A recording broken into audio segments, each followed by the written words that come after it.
જંગલમાં મેળો. ગોપુ, જગ્ગુ અને પિંકી વાતો કરી રહ્યા હતા. પિંકી બોલી, શું તમને ખબર છે, દર વખતની જેમ આ વખતે પણ આપણા જંગલમાં મેળો યોજાયો છે અને મેં સાંભળ્યું છે કે ગયા વખત કરતા આ વખતનો મેળો ખૂબ જ મોટો છે. જગ્ગુ બોલ્યો, હા, પપ્પા પણ કહેતા હતા કે ગયા વખત કરતા આ વખતે મેળામાં ઘણા બધા ચકડોળ અને નવી નવી રાઇડ્સ આવી છે. જગ્ગુ બોલ્યો, ચાલો આપણે પણ જઈને આવીએ મેળામાં. પિંકી બોલી, હા હા ચાલો. ગોપુ બોલ્યો, ના ના, હું નહીં આવું. મમ્મીએ મને બહાર એકલું જવાની ના પાડી છે. મમ્મીએ કહ્યું હતું કે ગોપુ બેટા, જ્યારે પણ હું અનાજ માટે બહાર જાઉં અને પપ્પા કામથી બહાર ગયા હોય ત્યારે એકલું બહાર નથી જવાનું. મેં મમ્મીને પૂછ્યું હતું કે એવું કેમ મમ્મી, હું એકલો બહાર કેમ ન જઈ શકું? હવે તો હું મોટો થઈ ગયો છું અને હું ઉડી પણ શકું છું. મમ્મીએ કહ્યું કે ગોપુ, હજી પણ બેટા તું નાનો છે અને જંગલ વિશે કોઈ વધુ માહિતી નથી તને. જંગલમાં મોટા મોટા શિકારી પક્ષીઓ પણ ફરતા હોઈએ છે, એનાથી તને ખતરો છે. સમજાઈ ગઈ ને મારી વાત? એટલે મેં મમ્મીને કહ્યું હતું કે ઠીક છે મમ્મી, તમારી અને પપ્પાની ગેરહાજરીમાં હું માળાની બહાર નહીં જાઉં. મમ્મીએ કહ્યું હતું કે મારો પ્યારો અને સમજદાર છોકરો છે તું, તો પણ હું તમને મળવા માટે અહીં આવ્યો છું. જગ્ગુ બોલ્યો, અરે ડરપોક, કંઈ નહીં થાય. અમારા પણ મમ્મી પપ્પા બહાર ગયા છે અને મેળામાં મારા પપ્પાએ આઈસ્ક્રીમની દુકાન લગાવી છે. પહેલા આપણે આખો મેળો ફરીશું અને પછી આવતી વખતે આઈસ્ક્રીમ ખાશું. પિંકી બોલી, આ તો ખૂબ જ સરસ વિચાર છે, ચાલો આપણે જઈએ. પછી ત્રણેય ઉડીને મેળામાં જાય છે. આ રીતે જગ્ગુ, પિંકી એ ગોપુને મેળામાં આવવા માટે મનાવી લે છે. ત્રણે મેળામાં પહોંચે છે અને ત્રણે મેળો ફરી રહ્યા હતા. ફરતા ફરતા ત્રણે એક મોટા ચકડોળની પાસે આવી જાય છે. એ ચકડોળની માલિક હતી એક સમડી. સમડી બોલી, આવો આવો, ચકડોળમાં બેસીને આકાશની સૈર કરો. 10 ચક્કર માટે ફક્ત એક અનાજની થેલી જોશે, જલ્દી આવો. ગોપુએ કહ્યું, આંટી, અમારે પણ ચકડોળમાં બેસવું છે. સમડી બોલી, હા હા, કેમ નહીં, તો પછી લાવો એક એક અનાજની થેલી. ગોપુ બોલ્યો, અમારી પાસે તો અનાજની થેલી નથી. સમડી બોલી, નહીં નહીં, અનાજ નહીં તો ચકડોળની સૈર પણ નહીં. જગ્ગુ બોલ્યો, પ્લીઝ આંટી, અમને ચકડોળમાં બેસવા દો ને. સમડી બોલી, એકવાર કહ્યું એમાં તમને સમજાતું નથી કે અનાજ નહીં તો સફર પણ નહીં. હવે જલ્દીથી અહીંથી ચાલ્યા જાઓ, નહીતર હું તમને એક એક કરીને બધાને ખાઈ જઈશ. સમડી બધા બચ્ચાઓને ડરાવી દે છે અને બચ્ચાઓ પણ ડરીને ત્યાંથી ઉડી જાય છે. બધા બાળકો ત્યાંથી ઉડીને કાલુ કાગડાની આઈસ્ક્રીમની દુકાન પાસે આવે છે. કાલુ બોલ્યો, અરે તમે ત્રણેય અહીંયા શું કરો છો? જગ્ગુ બધી વાત તેમના પપ્પાને કહી દે છે. પછી જગ્ગુ બોલ્યો, પપ્પા, અમારે પણ ચકડોળમાં બેસવું છે. કાલુ બોલ્યો, બેટા, અત્યારે મારી દુકાન પર ઘણા બધા ગ્રાહકો આવ્યા છે, એટલે હું દુકાન છોડીને ન આવી શકું. અત્યારે તમે ત્રણેય ઘરે જાઓ. સાંજે ઘરે પાછી આવતી વખતે હું અનાજ લઈને આવીશ અને ભૂરીને કહી દઈશ કે એ કાલે તને મેળામાં લઈને આવે. પછી તમે બધા ચકડોળમાં બેસજો.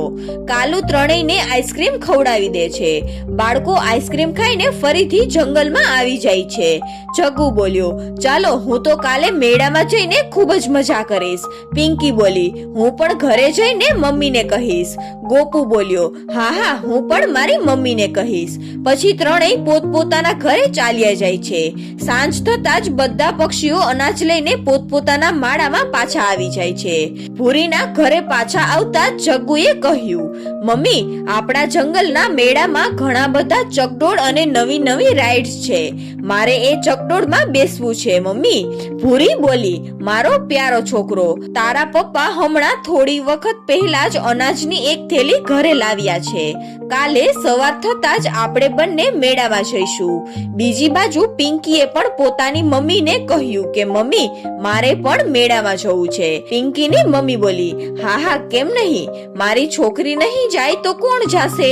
અને ગોપુ પણ પોતાના ઘરે મેળામાં જવાની જીદ કરે છે. ગોપુની મમ્મી બોલી, ગોપુ બેટા, અત્યારે તો તો આપણી પાસે થોડુંક જ અનાજ બાકી રહ્યું છે અને તારા પપ્પા પણ હજી સુધી ઘરે નથી આવ્યા. એ આવે એટલે હું તેમની સાથે વાત કરીશ. ગોપુની મમ્મીએ આમ તેમ કરીને ગોપુને સમજાવી દીધો. ગોપુ તો ખુશ થઈ ગયો અને એ બોલ્યો કે હું તો કાલે મેળામાં જઈશ. પછી ગોપુ તો સૂઈ જાય છે.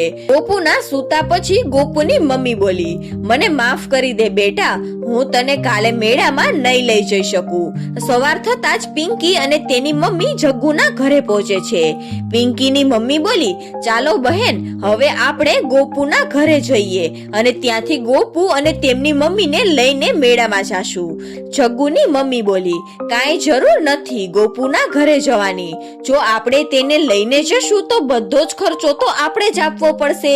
એ તો ગરીબ છે. ગોપુના જાગ્યા પહેલા જ ગોપુની મમ્મી અનાજ લેવા માટે ઘરની બહાર ચાલી જાય છે.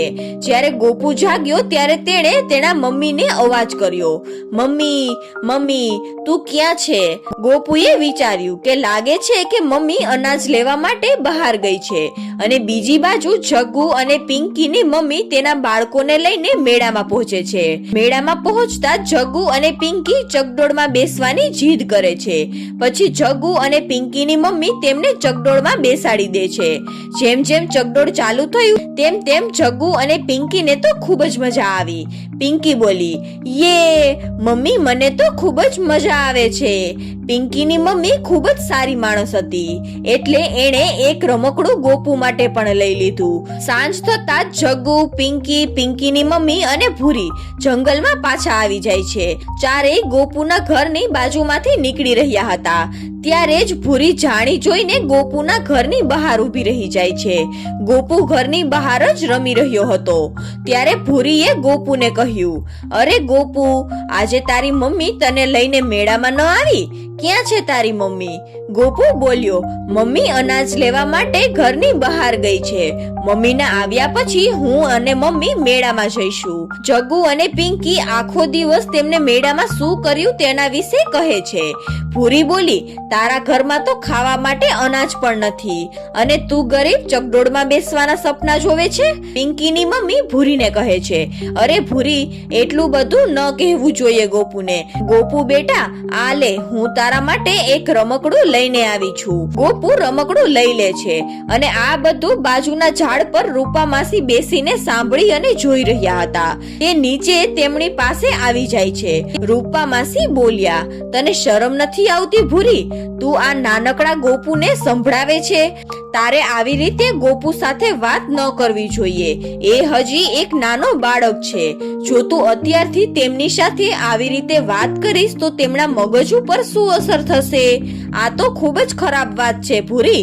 પછી રૂપા માસી પિંકીની મમ્મીને કહે છે, તું ગોપુ માટે રમકડું લઈને આવી તે ખૂબ જ સારું કામ કર્યું છે. ભૂરી ગુસ્સે થઈ જાય છે અને એ બોલી, ચાલ બેટા જગ્ગુ, આપણે અહીંયાથી જઈએ. એટલું કહીને ભૂરી જગ્ગુને લઈને ત્યાંથી ચાલી જાય છે અને પિંકી અને તેમની મમ્મી પણ ત્યાંથી ચાલ્યા જાય છે. રૂપા માસી બોલ્યા, બેટા ગોપુ, ચાલ હું તને મેળામાં ફરવા માટે લઈ જાઉં. ગોપુ એ રૂપા માસી સાથે મેળામાં ચાલ્યો જાય છે. રૂપા માસી બોલ્યા, અરે ઓ સમડી, મારા બેટા ગોપુને ચકડોળમાં બેસાડ. સમડી બોલી, હા હા, કેમ નહીં, લાવો તો પછી અનાજની એક થેલી. રૂપા માસી બોલ્યા, એક નહીં, તારે જોઈએ તો અનાજની 10 થેલી લઈ લે, પણ જ્યાં સુધી ગોપુનું મન ન ભરાય ત્યાં સુધી તેને ચકડોળમાંથી ઉતારતી નહીં.